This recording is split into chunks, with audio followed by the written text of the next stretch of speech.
So may buntag mga katanski. So dako karon diri sa among baybayon, may dagat.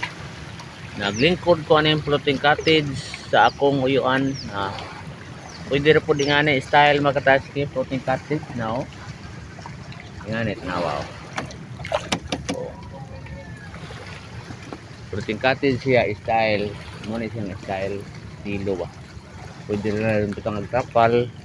Nya na. Pwede sa butang agtrapal mga katanski nya. Kuwayan, butangan sa mga ligid sa motor pwede buwag ang kuwayan. Dawara siya diri habog-habog mo siya. Okay siya pud mga katanski oh. Wala na siya butang igsaog.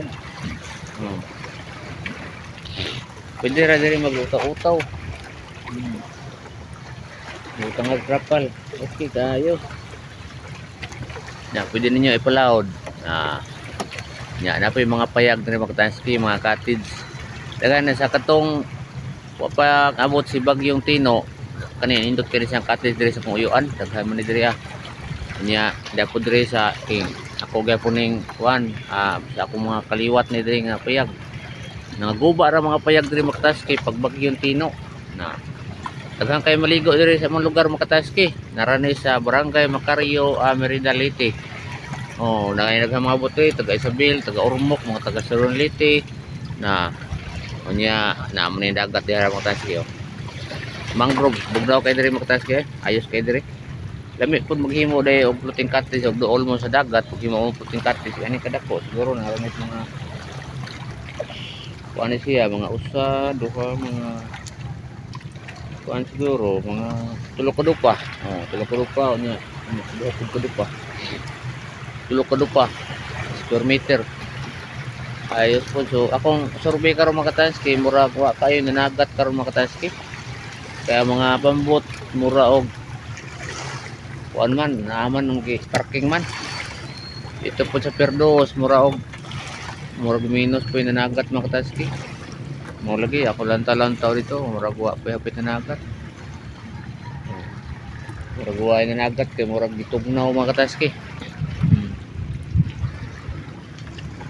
Mo ni shout out po sa akong mga subscriber ya. Unya ipahilaw kog follow sa akong Facebook page at Antoy Vlog hapon.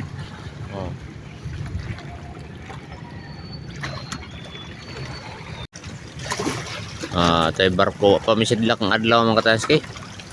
Tay barko kanang atbang nyo nakita mga katanski mo na diha kani diri depita kana diha depita mga katanski mo na diha ang Bye-bye City Liti.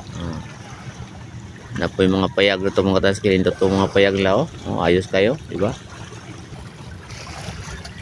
Kana nakita sa unahan niyo mga katanski, man diha bunsod na siya, na masugod ang mga isda.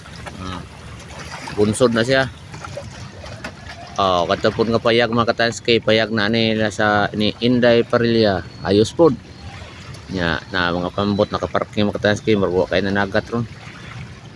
Mo ni ang sitwasyon mga katanski sa cottage.